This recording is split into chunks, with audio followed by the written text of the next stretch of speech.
You've probably heard of Lance Armstrong, and you might even think that he was the most influential American cyclist in history. But in reality, a lesser known cyclist named Greg LeMond had a much more profound impact on American cycling. He entered cycling before Armstrong and arguably paved the way for Lance's success as an American cyclist.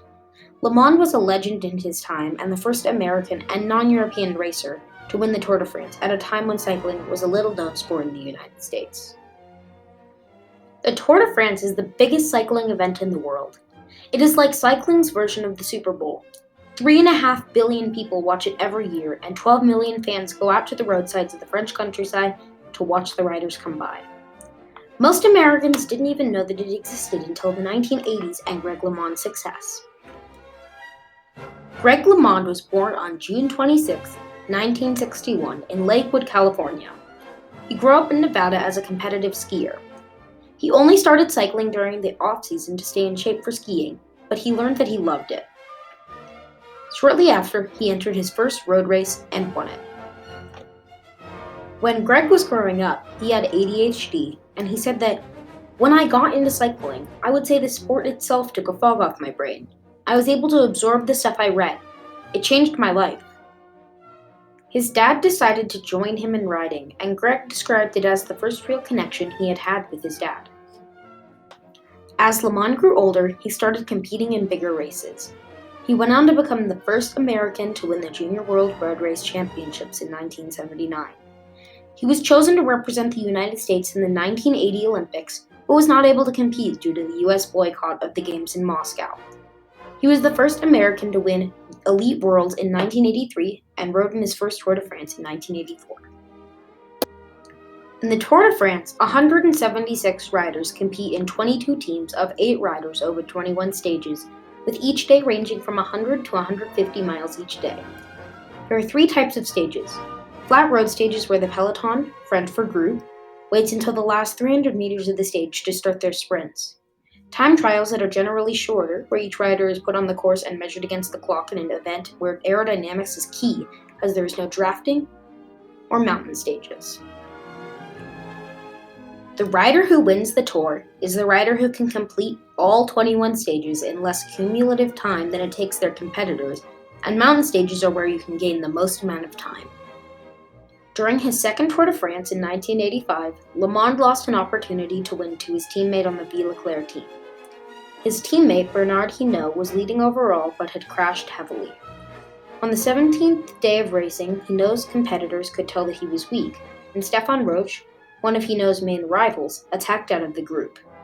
LeMond was the only one able to follow, but because Hinault was in the leader's jersey, he was not allowed to do anything to hurt Hinault's chances of victory. Roche quickly grew tired, while LeMond was still feeling fresh. LeMond likely would have won the Tour, but he was given bad information and direction from his team director, who was intent on Hinault winning. While Hinault won his 5th Tour de France, LeMond was devastated at learning that he had missed that opportunity.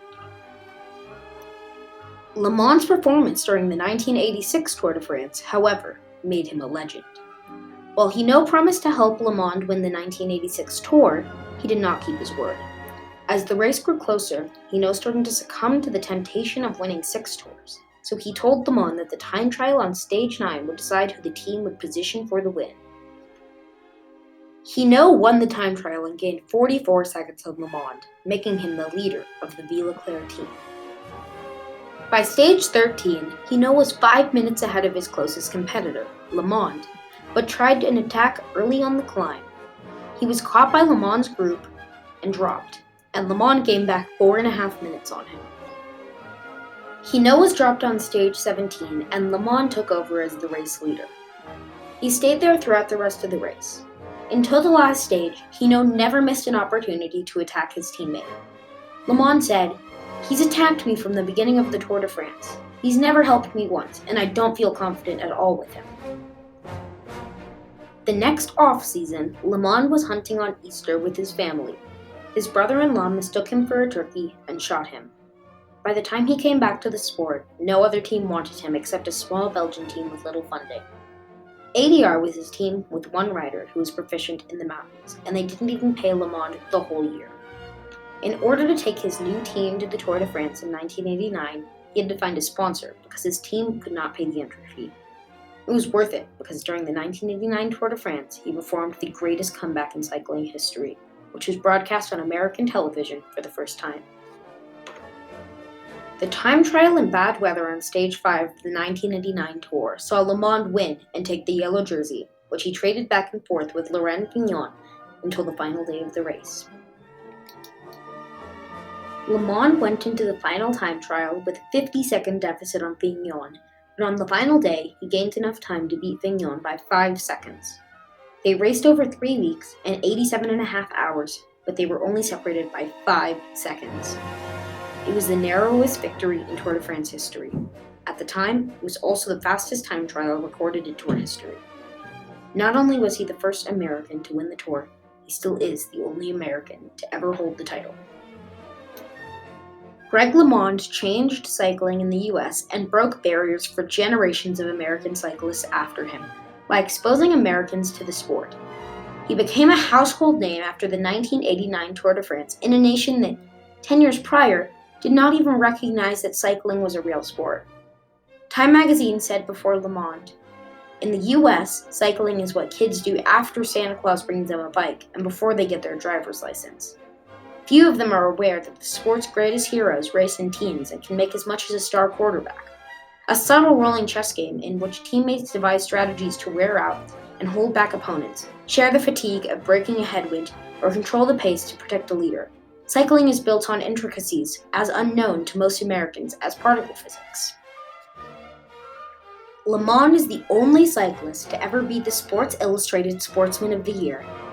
He has visited the White House, been featured on cereal boxes, and was even part of a $12 million Taco Bell advertisement.